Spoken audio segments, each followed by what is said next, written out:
com minha alma. Aleluia. Tudo vai bem contigo, irmão? Ô, glória, que o Senhor é conosco, amém? Tudo vai bem, porque a palavra dele nos sustenta. Tudo vai bem, porque ele é fiel. Tudo vai bem, porque estamos agarrados na rocha, mais firme. Nós estamos no Senhor, pedra angular, a nossa vida.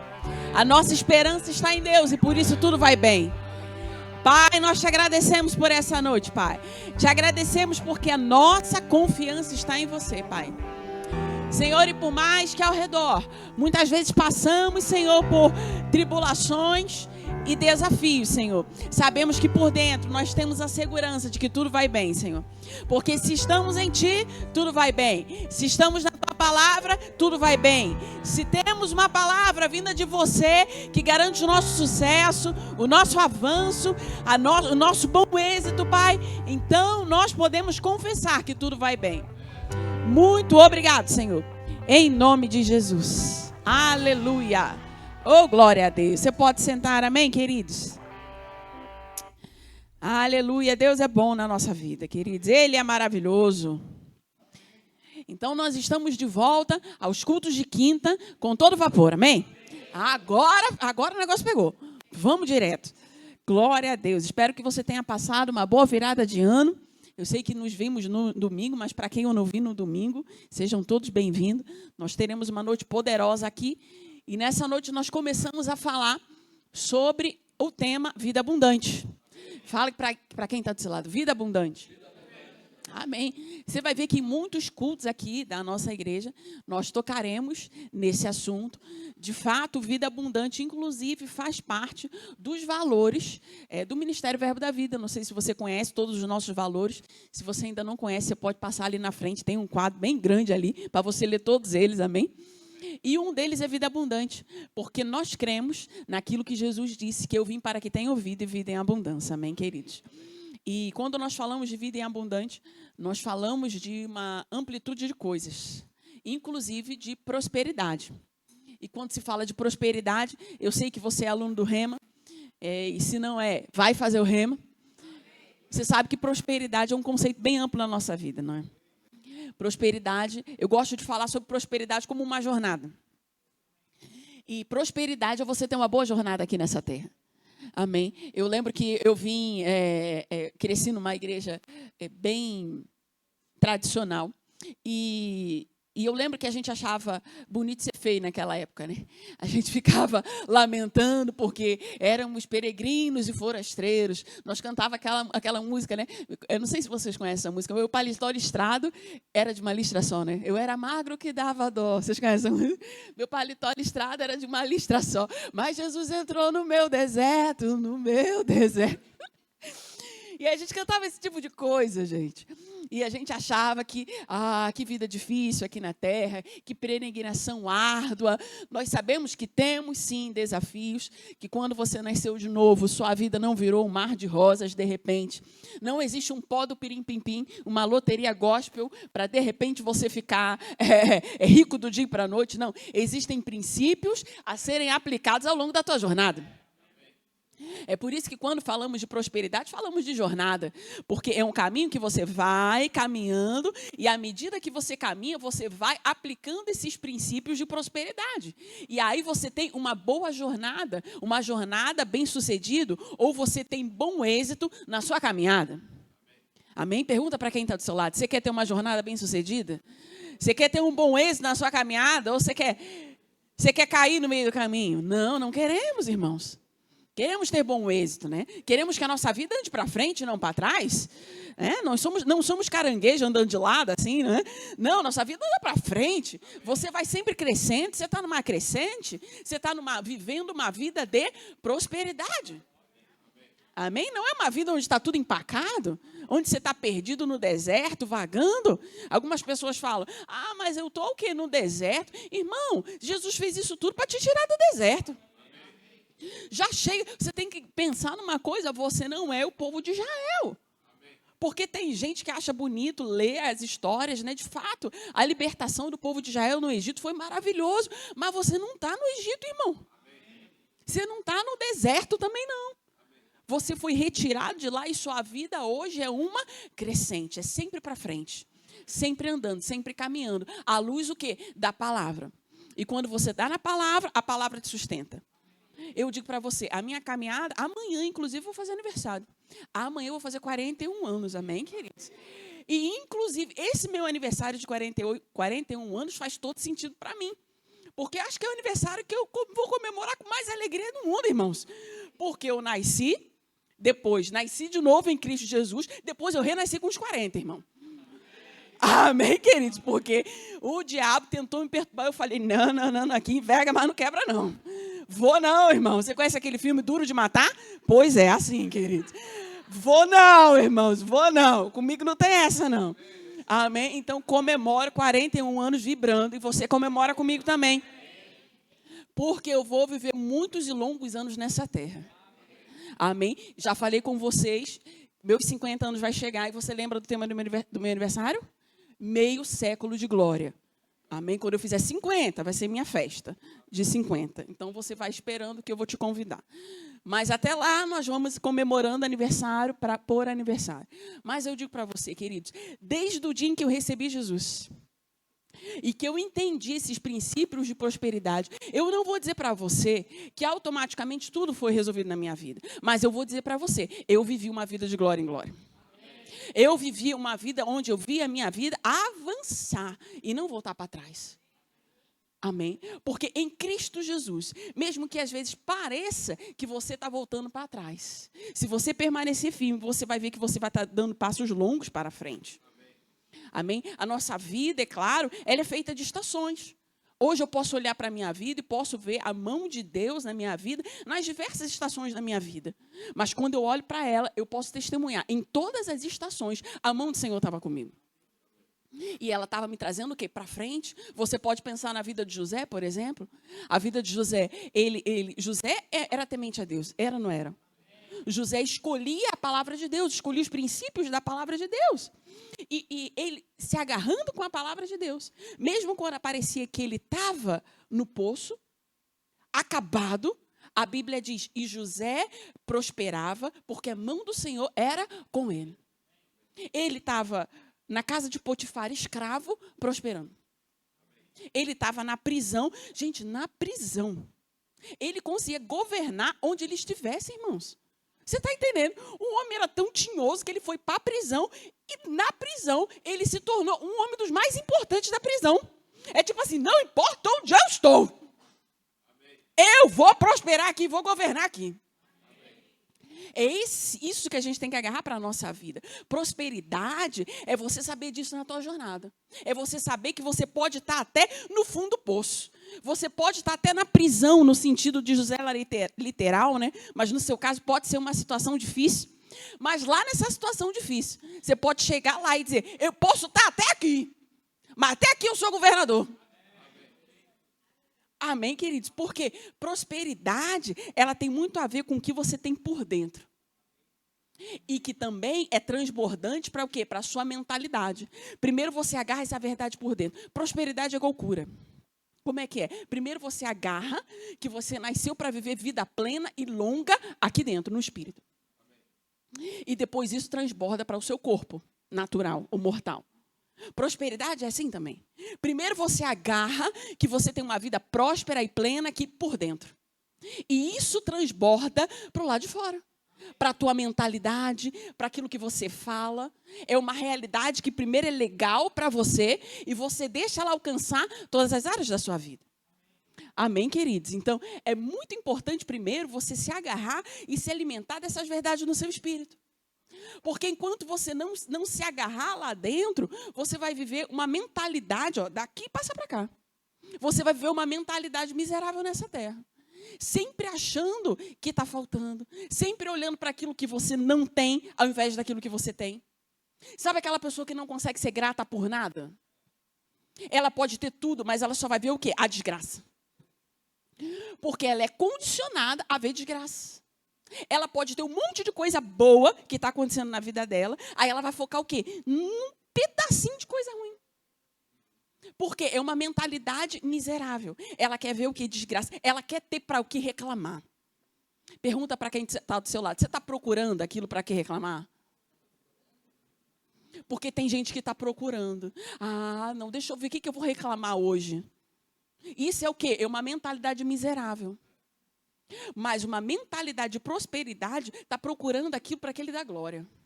Eu sei que o Senhor é comigo, eu sei que a minha jornada é uma jornada de prosperidade, eu sei que eu estou indo de glória em glória, não está tudo certo, não está tudo 100%, mas eu sei de um negócio, eu estou andando para frente. Isso é uma mentalidade próspera. Você está entendendo? E hoje, dada essa introdução aqui, dessa amplitude de prosperidade, eu quero me focar hoje em dinheiro, porque dinheiro também faz parte de prosperidade. E eu quero abrir com vocês em Mateus 6. A gente vai falar um pouquinho sobre dinheiro hoje. Se der tempo, a gente avança para outros princípios. Amém?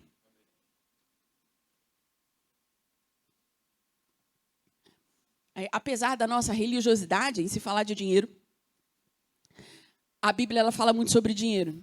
Eu acho engraçado, uma vez, eu até mandei para o pessoal, para os ministros, um trecho da Joyce Meyer pregando, e ela falou assim, é engraçado, porque se pode falar de dinheiro em qualquer lugar. Quando você vai no restaurante, você janta e pedem a conta, estão falando de dinheiro e você não fica alarmado, né? Ou você vai pagar uma conta, falam de dinheiro e você vai lá pagar essa conta. Dinheiro faz parte de toda a nossa vida. Você ganha o seu salário, você tem seu contra-cheque, mas quando fala de dinheiro na igreja, todo mundo fica... Por que estão falando de dinheiro? Esse pastor quer o meu dinheiro. Esse pastor quer tirar aquilo que eu tenho. Porque a gente muitas vezes é religioso. Quando, na verdade, a Bíblia fala assim sobre dinheiro. E, inclusive, o texto que a gente vai ler é o próprio Jesus falando de quê? De dinheiro. É propriamente ele mesmo falando. E eu quero ler, eu vou tirar desses aqui de Mateus 6. Em casa você pode ler todo Mateus 6 com calma, mas eu vou tirar alguns princípios aqui dessa palavra, desse sermão aqui de Jesus. E eu vou começar a ler com você Mateus 6, versículo 5. Eu vou ler esse aqui na King James, porque é a Bíblia que eu trouxe, mas é bem parecido com a sua versão aí, acredito que você vai se achar fácil. Mateus 6, versículo 5. Jesus começa a dar várias instruções, né? E ele fala aqui, assim, e quando orares, não seja como os hipócritas, porque eles adoram orar de pé nas sinagogas e nas esquinas das ruas, para serem vistos pelos homens. Em verdade vos digo que eles já receberam sua recompensa. Mas tu, quando orares, entra no teu quarto, fecha a porta, ora em teu pai que está em secreto, e o teu pai que te vê em secreto te recompensará publicamente. Agora pula para o 16 para mim. Além disso, quando jejuardes, não seja como os hipócritas, de semblante triste, porque desfigura uma face, para que aos homens pareça que jejuam.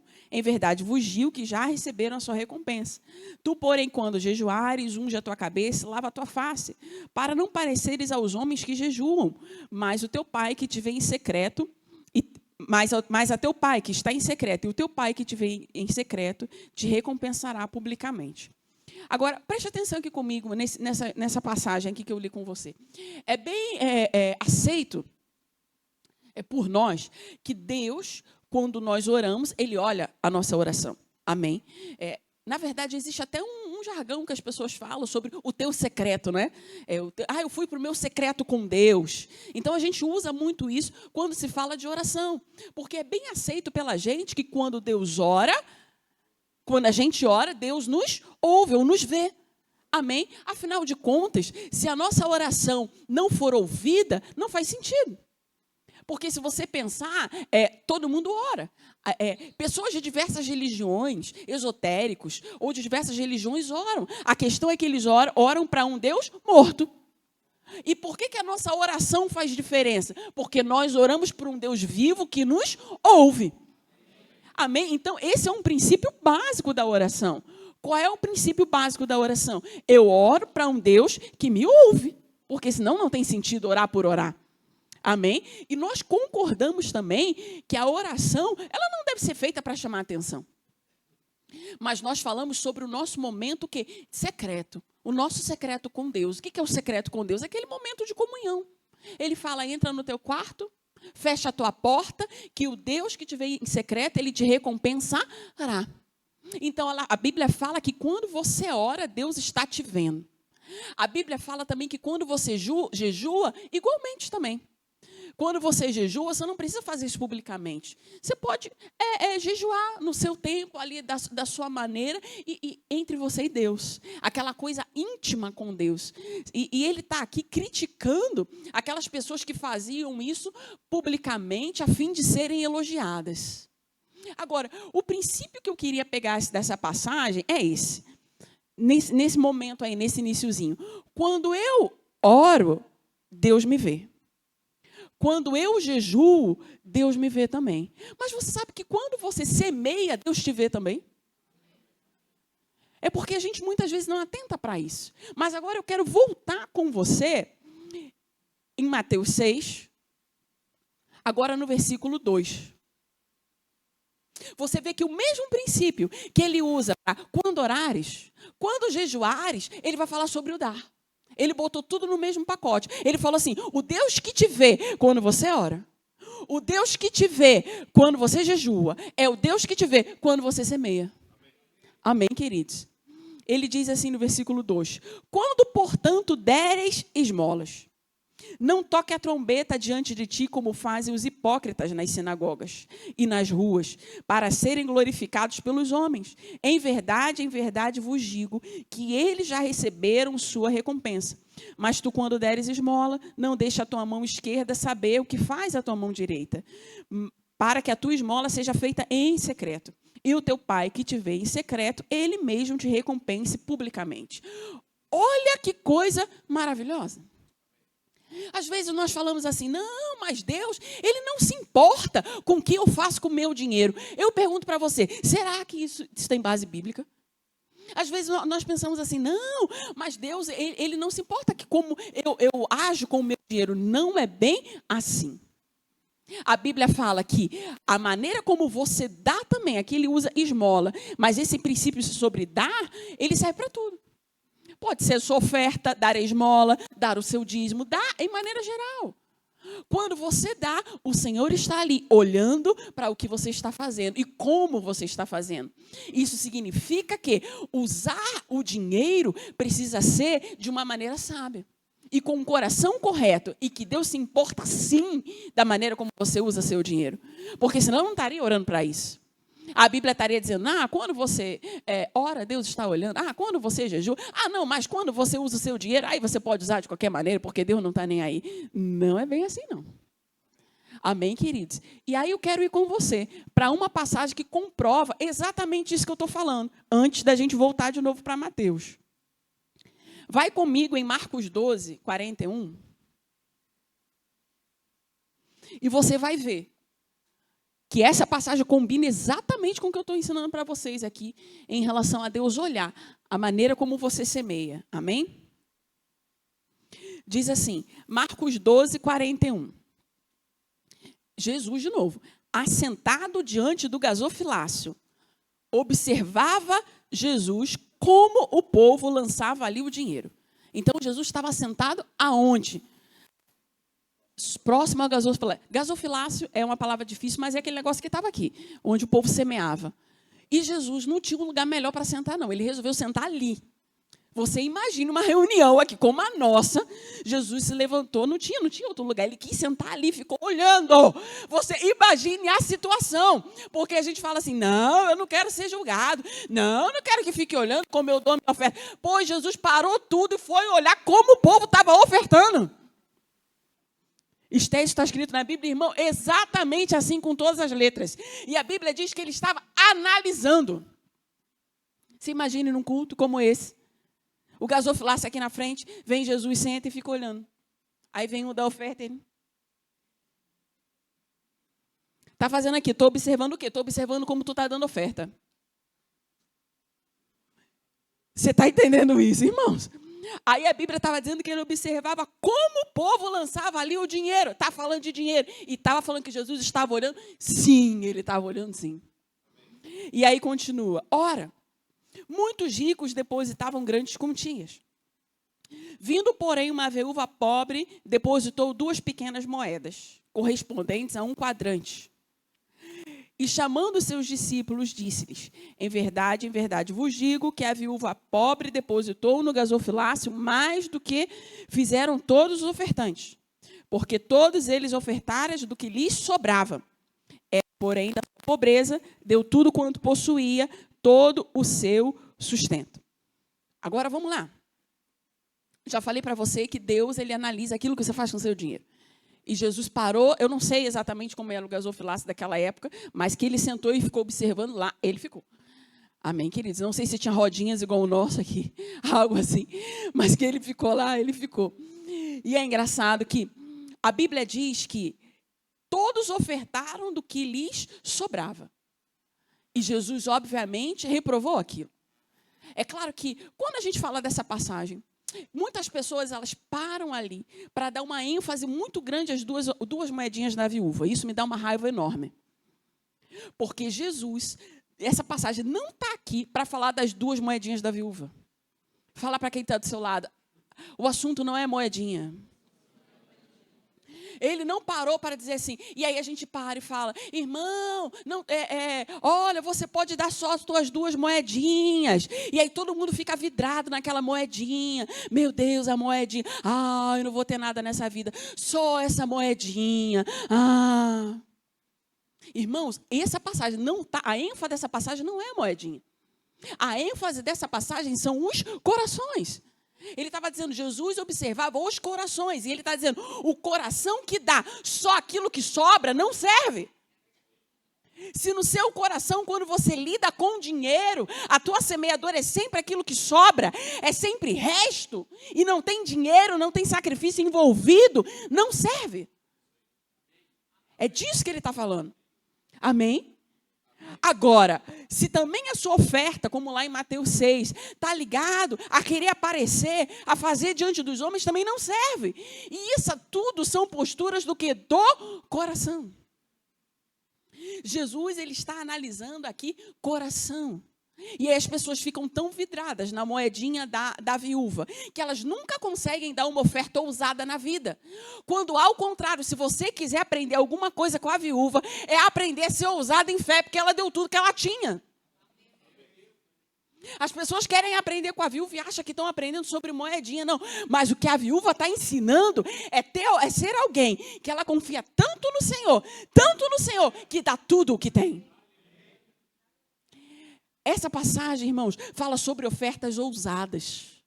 Esther, você está dizendo que Deus é contra a moedinha? Não estou dizendo isso, irmão. E você está dizendo que é tudo que eu tenho que dar, tudo que eu tenho, também não estou dizendo. Eu só estou dizendo que se você quer aprender alguma coisa com ela está ensinando sobre oferta ousada. Ela está ensinando sobre fé, ela está ensinando sobre ousadia. Ela está ensinando a não ter medo de semear. É isso que ela está ensinando.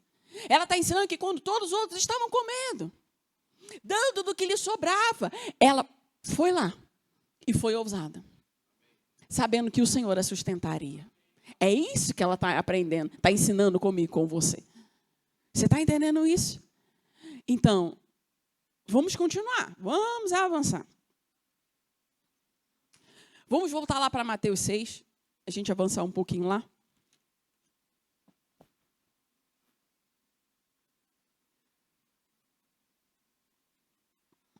Diga comigo, eu posso ser ousado nas minhas sementes.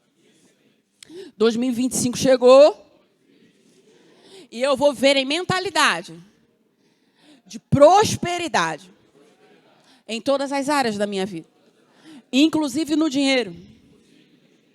Amém, queridos? Uma mentalidade expansiva. Por que a gente, muitas vezes,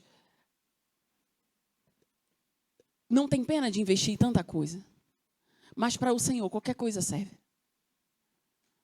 Amém? A gente tem ousadia para tanta coisa. Mas para o Senhor, muitas vezes a gente não tem. A gente é ousado com tudo. A gente tem fé para tudo. Para investir, para colocar dinheiro. Mas muitas vezes, quando é para obedecer o princípio da palavra, a gente não tem ousadia. Aí você tem que aprender com quem? Com a viúva. Amém, querido? E ousadia é uma coisa que se rompe vez após vez. Porque a mentalidade de pobreza e de miséria, ela sempre vai querer agarrar em você. Ela sempre vai dizer para você, deixa tudo quebrado, entulhado. Porque vai que um dia você precisa. Aí você vai entulhando aquelas coisas que você não usa, aquela roupa que você não usa. Porque vai que um dia eu preciso e eu não tenho. Aí a mentalidade de miséria vai entranhando dentro de você. Amém? Mas mentalidade de miséria e de pobreza se quebra com uma ousadia crescente, vez após vez. Em todas as áreas da sua vida. Começa, queridos, a praticar essa palavra e a romper com esse espírito de miséria na tua vida. Amém? Se quebrou, ou você recicla, ou joga fora, mas não entulha. Se aquela roupa não dá em você, passa para frente, irmãos. Está entendendo? Se Deus ele te inspirou a ofertar algo, faça. Para de ficar com medo. Amém? Por que tem sempre... Esté, você está dizendo que eu devo ter o que eu não tenho? Não estou dizendo isso. Eu só estou dizendo que ousadia também é crescente. Amém? Você precisa começar a dar passos ousados se você quer crescer na sua vida financeira. Amém? Eu contei na ofertório passado, eu acho. Eu contei sobre o testemunho de uma amiga minha. Ela mora lá em outra cidade onde nós pastoreamos. E ela contou para mim. Ela é uma pessoa bem próspera. E ela contou para mim, Esté, eu morava numa casa, o testemunho dela, tá? Numa casa de madeira, que quando chovia dentro de casa. E o chão da minha casa, você conseguia ver embaixo o solo do piso de madeira. A gente era muito, muito, muito simples. Parecia muita necessidade. Aí ela falou, e eu não era crente, mas minha avó me ensinou a dizimar. E minha avó era crente. E eu comecei a dizimar quando eu recebia salário mínimo ainda. E eu comecei a dizimar naquela época. E na fase que ela estava me contando, ela já era funcionária do Tribunal da Justiça. E ela falou, Esté, eu entreguei a minha jornada financeira para o Senhor. E eu fui prosperando, prosperando, prosperando, prosperando, prosperando e prosperando. E na época que eu conheci ela era uma das pessoas mais prósperas da igreja. Mas por que eu estou dizendo para você? Ousadia é algo que você precisa se lançar nisso, é um processo. Você vai ficando cada vez mais ousado. Se ela não tivesse começado lá, ter ousadia para dar o dízimo dela, quando ela ganhava ainda tão pouco, ela não teria crescido em ousadia para sementes maiores. Você está entendendo? É um processo na sua vida. Muitas pessoas, elas querem, Esté, mas eu nasci para dar milhão, eu nasci para dar carro, Irmãos, deixa eu te perguntar uma coisa. Você tem ousadia para dar coisas pequenas hoje? Você tem ousadia para dar passos que a sua fé consegue alcançar? Eu não digo nem coisas pequenas, porque isso não é pequeno. Deixa eu corrigir aqui. Você tem ousadia para dar passo onde a tua fé consegue alcançar hoje? Porque se você fizer isso hoje, você vai conseguir daqui a pouco dar passos maiores de ousadia. Amém? E por que o Espírito Santo vai te guiar para passos maiores? Porque Ele quer prosperar você. Mas uma jornada de prosperidade também tem ousadia envolvida nisso. Amém? Você vai praticando, você vai se esticando nesses princípios de semeadura, de ousadia. E isso vai se tornando cada vez normal para você. E cada dia você vai ver, você vai estar mais desprendido e dando passos cada vez maiores. Mas tem que começar. Se você quer viver isso. Amém, queridos? Então, vamos lá voltar agora assim para Mateus 6, versículo 19. Aí, depois ele fala sobre o jejum, né? E você vê que Jesus, em Mateus 6 todo, ele ainda está falando sobre dinheiro. Ele atacou aqui o negócio e foi que foi, irmão. Não sei não o que deu nele aqui. Ele ainda está falando sobre dinheiro aqui no 19. E ele fala assim, não ajuntei para vós tesouros na terra, onde a traça e a ferrugem corroem, onde os ladrões arrombam arrombam e roubam, mas ajuntai para vós tesouros no céu, onde nem a traça nem a ferrugem corroem, onde os ladrões não arrombam e nem roubam, pois onde estiver o vosso tesouro, ali estará também o seu coração. Você vê que Jesus fala de dinheiro de novo e associa coração de novo a ele. Amém? E o que ele fala aqui? Muitas pessoas usam essa passagem para dizer que você não pode ter poupança. Porque poupança é errado, guardar dinheiro é errado. Não, ele não está dizendo isso. Ele só está dizendo que existe um tesouro superior aos tesouros terrenos. Ele está dizendo, olha, aqui tem um tesouro que é natural. O seu dinheiro é um tesouro natural. É algo terreno, natural. Isso vai o quê? Se esvair, vai se acabar. Mas existe um tesouro que é superior, o tesouro celestial. Aquilo que você acumula no reino dos céus. É o que ele está dizendo. Amém, queridos? Ele está dizendo, ó, seus olhos não podem estar naquilo que é terreno, porque o que é terreno é pouco.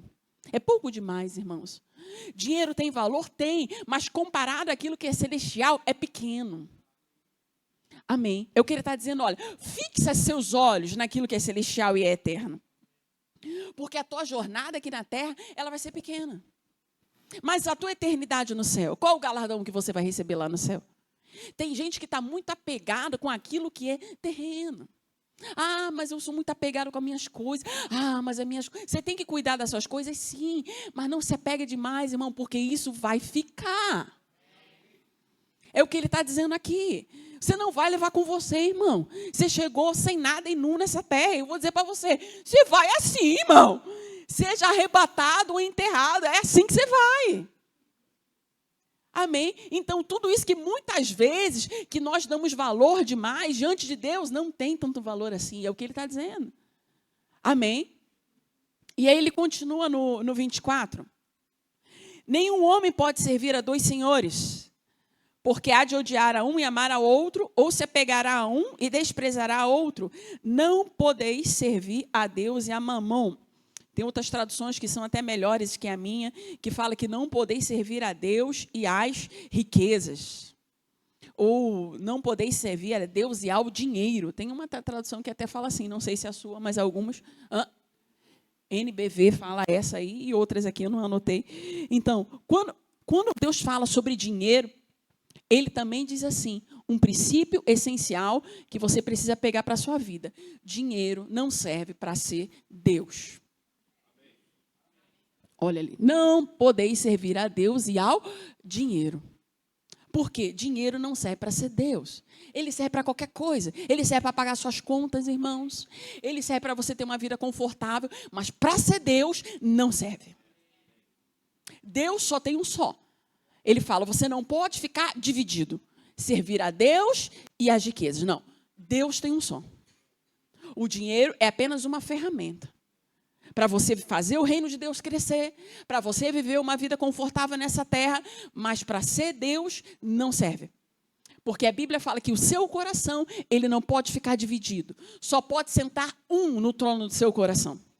E esse que tem que sentar no trono do seu coração é Deus. Amém. O seu Senhor, apenas. Todo o resto ocupa outros lugares, mas não o trono do seu coração.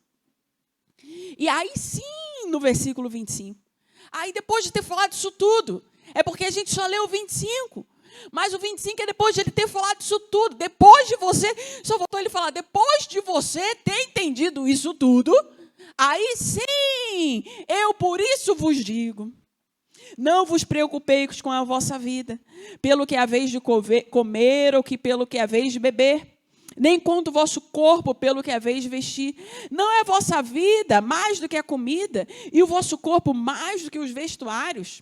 Olhai para as aves do céu, pois elas não semeiam nem colhem, nem ajuntam em celeiros, e o vosso Pai Celeste as alimenta.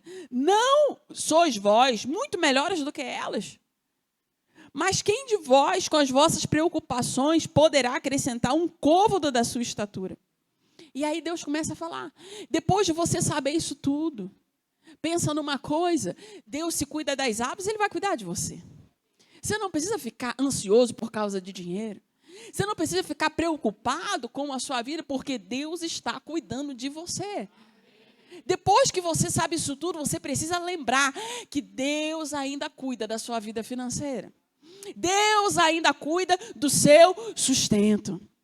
E se você está nervoso, vai fazer o quê? Vai olhar passarinho.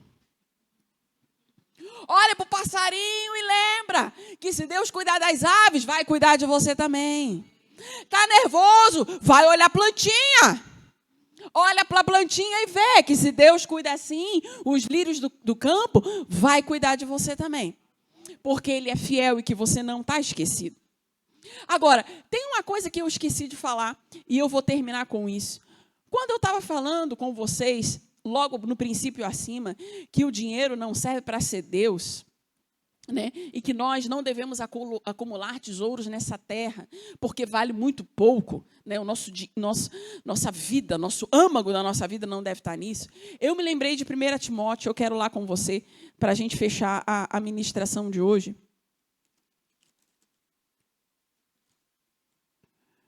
1 Timóteo 6.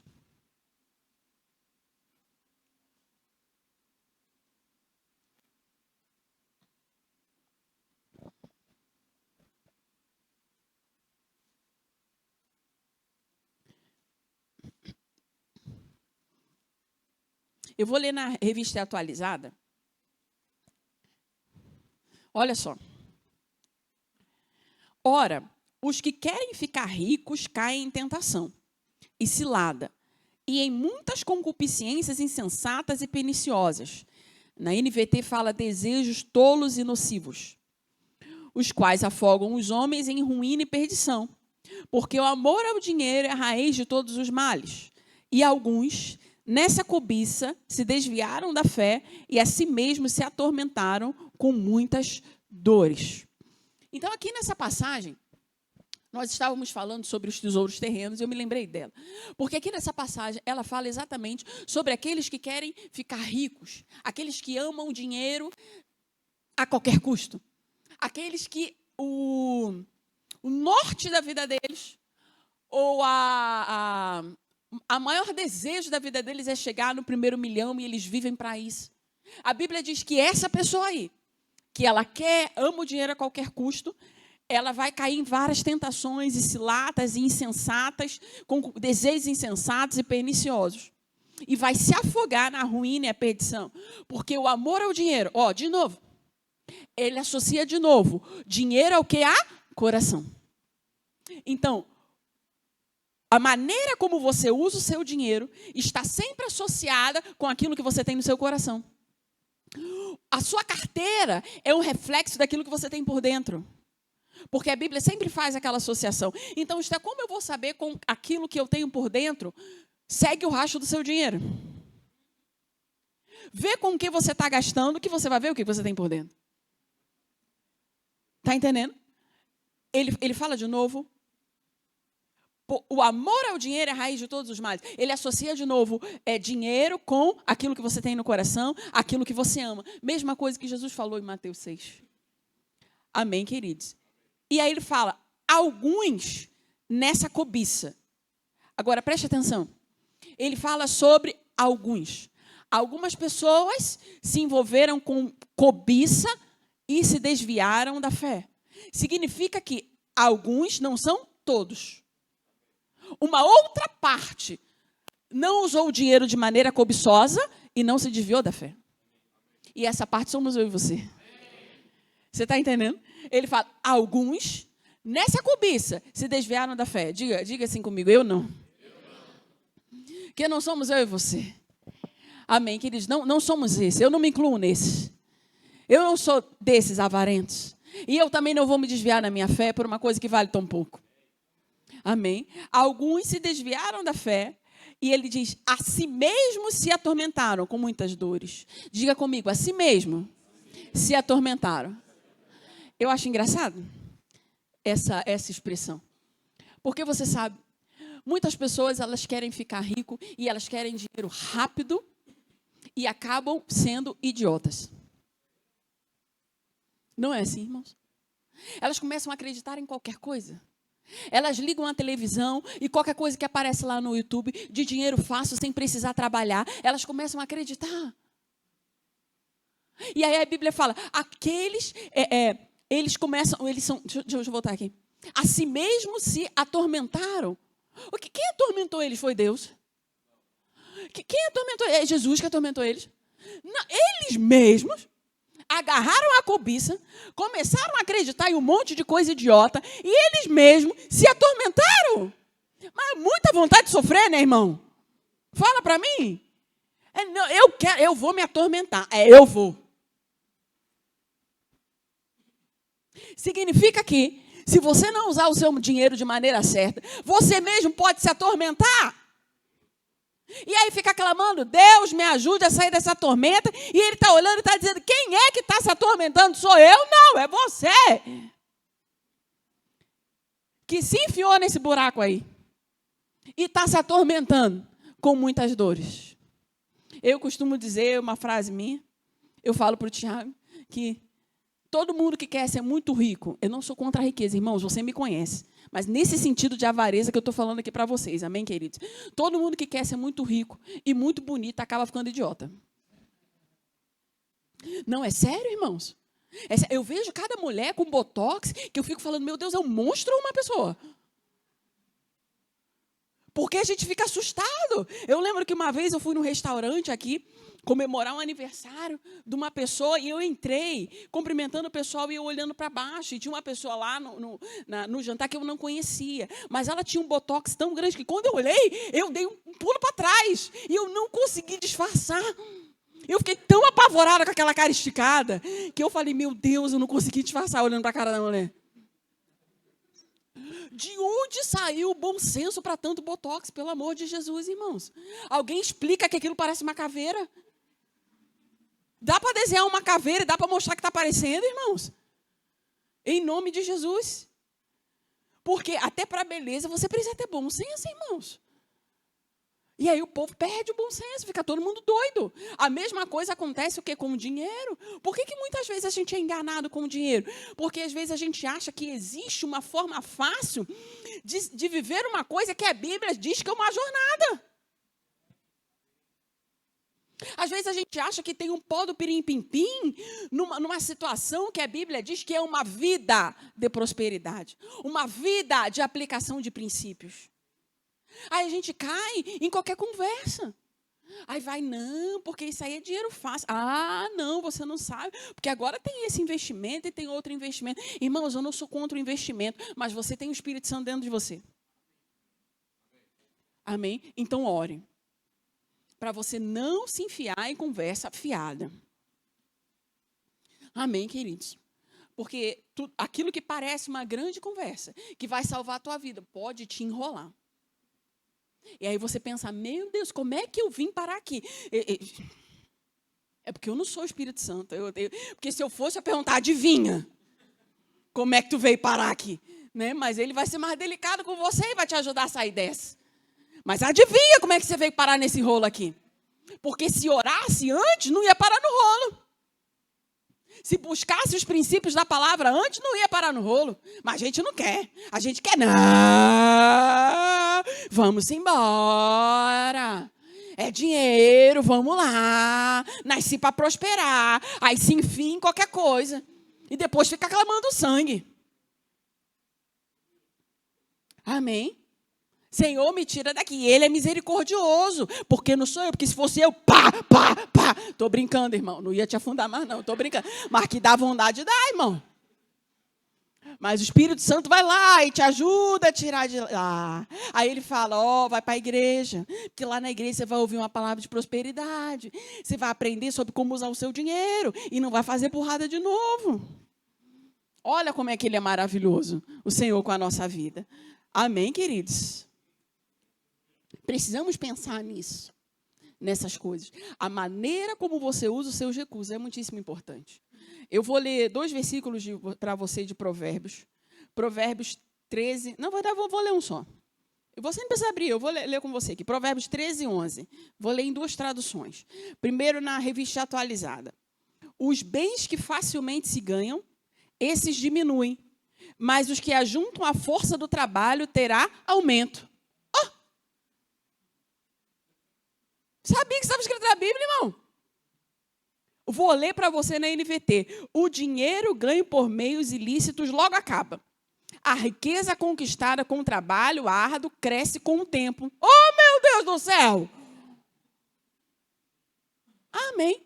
E às vezes a gente fica buscando uma revelação grande em tantas palestras, com tantas pessoas, quando a Bíblia já estava dizendo.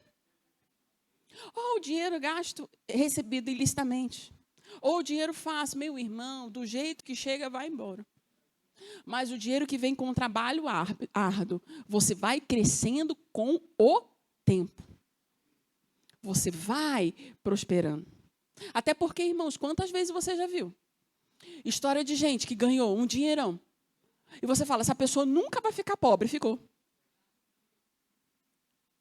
Ficou. Primeiro, porque a mentalidade ainda era de pobreza. Segundo, porque ela não conquistou nada. Ela não teve aquela vida de conquista, de trabalho árduo, não custou nada para ela. Aí era idiota antes, continuou idiota depois. Edita essa parte na minha pregação, em nome de Jesus, irmão. Mas Bud falava que idiota não é palavrão. Né? Idiota não é palavrão. Mas você está entendendo o que eu estou falando com vocês aqui? E a gente fica bobado, não fica? Você não fica? Quando você vê uma notícia, a pessoa ganhou, não sei o que lá, olha, está vivendo na pobreza. E tu fala, meu Deus, como isso aconteceu? Provérbio já dizia que acontece assim exatamente. Amém, queridos? Mas esse não somos nós. Porque nós sabemos muito bem como usar nosso dinheiro. E nosso dinheiro só vai aumentar. Amém, queridos? Glória a Deus. Feche seus olhos, eu quero orar por você. Pai, muito obrigado por essa palavra, Senhor. Muito obrigado porque a sabedoria vem de você. E palavras como essa nos deixam mais sábios, Senhor, para conduzir a nossa vida, Pai. Eu oro pelos meus irmãos, Pai, para que eles cada vez conduzam mais a sua vida financeira, Pai, com sabedoria, sobriedade e graça, Pai. Eu oro por eles, Pai, eu declaro, Pai, os meus irmãos aumentando em todas as áreas de suas vidas e crescendo cada dia mais, em nome de Jesus. Amém.